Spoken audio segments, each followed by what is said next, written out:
வங்கக்கடலில் உருவாக உள்ள காற்றழுத்த தாழ்வு பகுதி வலுவடையும் என இந்திய வானிலை ஆய்வு மையம் தெரிவித்திருக்கிறது.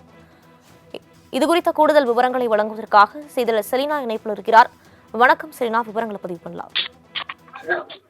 தென்கிழக்கு வங்கக்கடல் பகுதியில் நாளை அதாவது உருவாக இருக்கக்கூடிய காற்றழுத்த தாழ்வு பகுதி என்பது அதற்கு அடுத்த 2 நாட்களில் மேலும் வலுவடைந்து வாய்ப்பிற்கான வாய்ப்பு இருக்கக்கூடும் என்று இந்திய வானிலை ஆய்வு மையம் தெரிவித்திருக்கிறது. குறிப்பாக 15ஆம் தேதி உருவாக இருக்கக்கூடிய காற்றழுத்த தாழ்வு பகுதி என்பது மேற்கு வடமேற்கு திசையை நோக்கி நகர்ந்து 17ஆம் தேதி தமிழக கடற்கரையை நோக்கி நகரக்கூடும் என்றும் அதற்கு பிறகாக இது ஆழ்ந்த காற்றழுத்த தாழ்வு பகுதியாக வலுவடைவதற்கான வாய்ப்பு இருப்பதாக இந்திய வானிலை ஆய்வு மையம் தெரிவித்திருக்கிறது. ஏற்கனவே அந்தமான் கடல் பகுதியில் மேலடுக்கு சுழற்சி என்பது இன்று காலை உருவாகி இருக்கக்கூடிய நிலையில் அது காற்றழுத்த தாழ்வு பகுதியாக நாளை மாற வாய்ப்பிருப்பதாக தெரிவித்திருக்கிறார்கள்.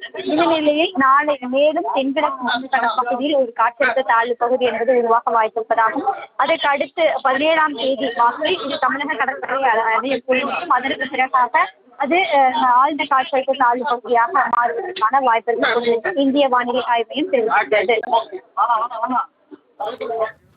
விரிவான விவரங்களுக்கு நன்றி செலினா.